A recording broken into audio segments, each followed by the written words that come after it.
If you just watched silver print 66 and your first thought was, okay, now it has to pull back, I need you to understand something. That thought is exactly what the market is designed to create.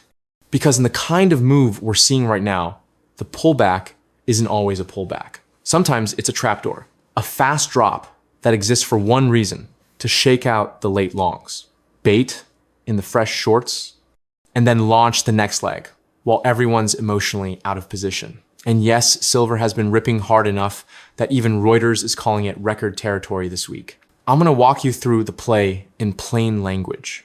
Why 66 matters psychologically. How the pullback trap works mechanically. And what has to happen for the market to start whispering a number people don't want to say out loud yet. 100. Silver didn't just rise. It surged into record high territory in December 2025. And the move has been tied to investment demand and tightness in supply. That's the phrase you keep hearing. Now, important, this is the part where most people lose the plot. When something goes vertical, your brain starts begging for comfort. You want to dip. You want to reset. You want the market to behave politely. But silver isn't polite. Silver is the market that can go up like a rocket and then drop like a trapdoor and still be bullish. So if you're staring at the chart right now thinking, surely it can't keep going, that's not analysis. That's your nervous system talking. Why $66 is a dangerous number? 66 isn't magical because of math. It's magical because of memory. When price crosses a level the public views as impossible, two groups appear instantly. Group one, late buyers. They don't buy because they understand. They buy because they're terrified. Group two, late shorts. They don't short because they're confident. They short because they feel smart. And when those two crowds collide at the same time, it creates a market that moves like it's alive. Reuters noted silver has already surged massively this year, well over 100%, while traders also keep linking the move to the broader macro backdrop and expectations of easier policy. So you've got emotion, you've got positioning, you've got narrative. That's the recipe for a trap. The pullback trap, what it actually looks like. Step one, breakout euphoria. Price punches through a level 66 people celebrate, headlines fly, everybody feels like a genius. Step two, the dip arrives fast. Not a gentle drift, a sharp drop, the kind that makes you think, oh, it's over. Step three, the shorts get brave. They don't short at 61. They short after the market proves it can fall. So they short the dip confident now.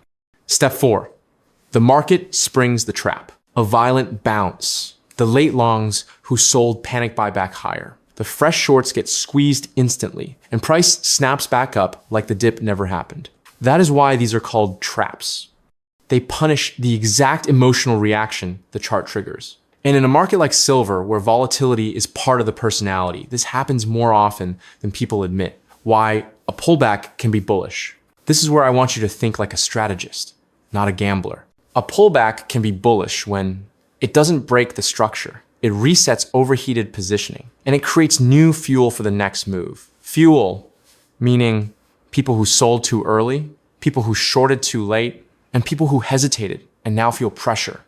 That's how big trends climb. Not in straight lines, in ambushes, and if you want proof this market is being driven by more than just inflation fear, look at what Reuters emphasized. Rising optimism for Federal Reserve rate cuts, softer inflation data, and weaker labor prints feeding the entire precious metals complex. That macro backdrop doesn't guarantee anything, but it does keep the bid alive.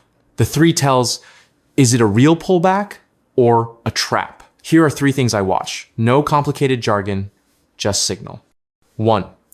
Speed of the drop. A trap drop is usually fast and sharp, designed to scare you.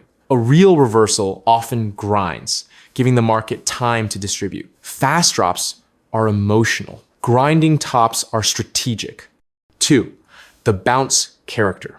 A trap bounce feels like a snapback, like someone yanked a chain. A weak bounce feels heavy, slow, reluctant, like price is trying to stand up with broken legs. 3. The headlines don't match the tape. This one is subtle. If the news turns suddenly negative, right as price is dipping. But the dip refuses to expand. That's often the market fishing for sellers. Not proof, just a pattern. And silver is a pattern market.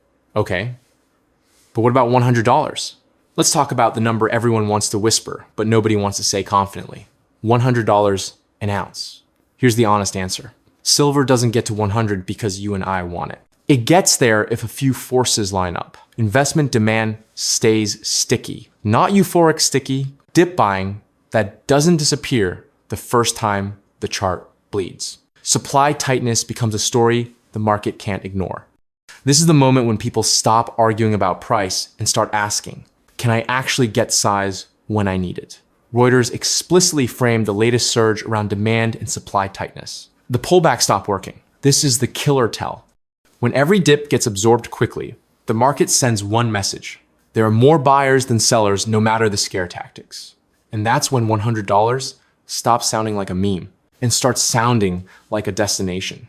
Let me give you the emotional blueprint, because if you understand this, you stop being easy money. When silver is ripping, bulls fear losing profits. Bears fear missing the top. Everyone becomes fragile. So the market applies pressure. It drops hard enough to make bulls puke their position. Then it rebounds hard enough to make bears puke theirs. And it repeats until only the people with a plan are left. That's the game, not predicting, surviving. So, is the pullback coming? Maybe, but the bigger question is this. If silver pulls back, will it be a normal correction or a trap designed to harvest emotion? Because the most brutal rallies don't end with a bang.